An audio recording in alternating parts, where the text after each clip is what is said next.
Registration form 3ની નોંધ કરવા માટે સૌપ્રથમ પ્રમાણપત્ર ઓપ્શન મેનુમાં ક્લિક કરો. ત્યારબાદ રજિસ્ટ્રેશન ફોર્મ 3 મેનુ ક્લિક કરવાથી રજિસ્ટ્રેશન ફોર્મ 3ની નોંધ કરવા માટેનું ફોર્મ ખુલશે. રજિસ્ટ્રેશન ફોર્મ 3માં નોંધ કરવા માટે ઉમેરો બટન પર ક્લિક કરો.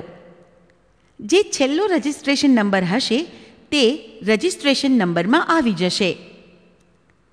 ત્યારબાદ જો જૂનો રજિસ્ટ્રેશન નંબર હોય તો તે લખો. ત્યારબાદ ઓટો રજિસ્ટ્રેશન નંબર બટન પર ક્લિક કરતાં જે છેલ્લો રજિસ્ટ્રેશન નંબર હશે તેમાં એક નંબર ઉમેરાઈને આવી જશે. ત્યારબાદ એપ્લિકન્ટનું નામ પસંદ કરો. જે એપ્લિકન્ટનું નામ પસંદ કર્યું હશે તેના ધંધાનું નામ, સરનામું અને શહેર અને અન્ય વિગત લખાઈને આવી જશે. ત્યારબાદ ધંધાનો પ્રકાર પસંદ કરો. EC નંબર લખો. ટેક્સની વિગત માટે કેટેગરી પસંદ કરો.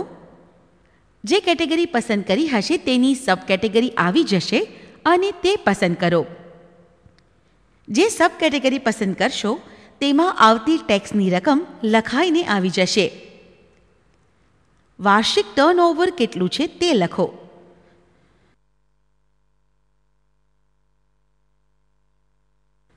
ધંધો શરૂ કર્યાની તારીખ લખો. ધંધો બંધ કર્યાની જો તારીખ હોય તો તે લખો.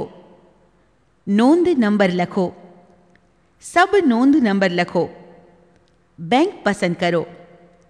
જે બેંક પસંદ કરી હશે તેનું બ્રાન્ચનું નામ અને સરનામું લખાઈને આવી જશે.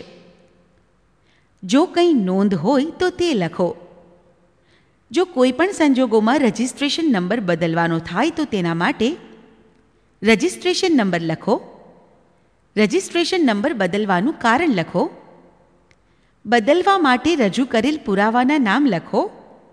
GST નંબર લખો.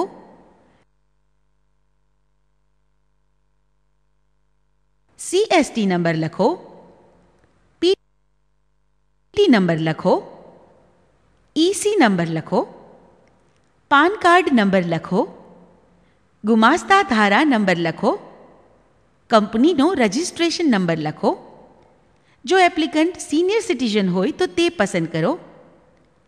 જો સિનિયર સિટીઝનનું સર્ટિફિકેટ હોય તો તેની તારીખ લખો. સિનિયર સિટીઝનના સર્ટિફિકેટનો નંબર લખો. ત્યારબાદ સાચવો બટન પર ક્લિક કરતાં રજિસ્ટ્રેશન ફોર્મ 3માં નોંધ થઈ જશે.